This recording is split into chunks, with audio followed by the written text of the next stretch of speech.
na hindi pa nag-umpisa yung QM Builders as a contractor? Yes, Mr. Chair. Hindi ka pa nakagawa ng project?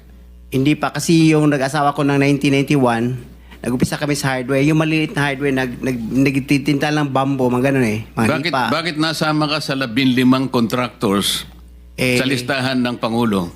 Kanina tinatanong ko, wala bang kukontra dito sa sinabi ng Pangulo na 545 billion worth of flood control projects ay ito lang mga 15 contractors ang nakakuha, kasama ka QM Builders. Nandiyan ka pala, bakit hindi ka kumontra? Ba't ngayon sinasabi mo, hindi ka pa nakapag... Asensya na, Mr. Chair, kasi medyo nahiya ako. So sinasabi mo, mali ang Pangulo with respect to your company? Yung data is mali eh.